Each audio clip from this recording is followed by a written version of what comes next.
Gathered in this hall today are people from all across our land, people from all walks of life, people of all races, of all classes, all languages and cultures. You know, Chair, representing the youth, we feel very disrespected. This is supposed to be a dialogue.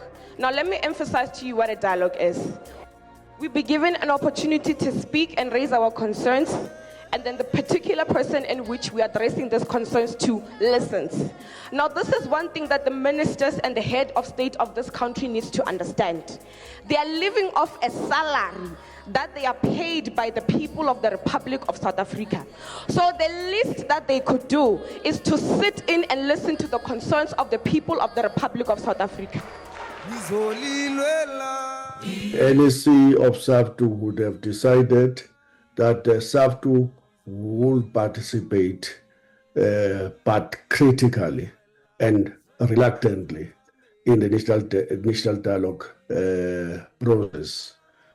The basis of that was that we must do so in a clearly defined perspective.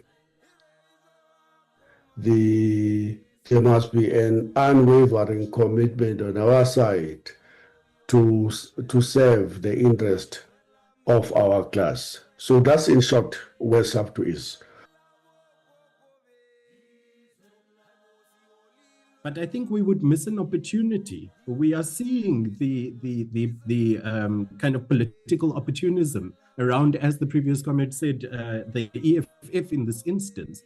And what does it mean when we cannot speak across the country? What does it mean if a significant proportion of the youth of this country are not mobilized and organized and politically educated? So for me, it would be a flawed kind of idea if we were to say we should just opt out.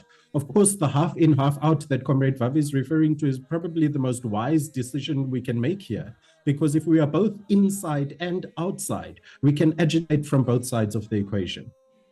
We are not raising any false hopes to our members, to the class as a whole, that somehow this dialogue will magically address any of the fundamental crises, concerns of the working class. And we regard it as a last-ditch effort by the ANC, currently totally discredited.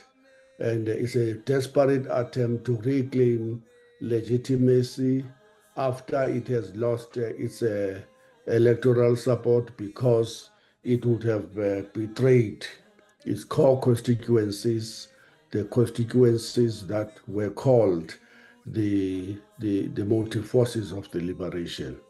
So at the moment, the working classes are very much in a position of defense, right? So any struggles that emerge, even if they're violent or militant, are by and large defensive struggles, right?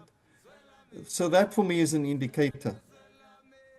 And my assessment of the national dialogue is that this could be a valuable opportunity for putting working class issues and politics on the national agenda, right? Angie spoke of resources, which I think is immensely important, comrades.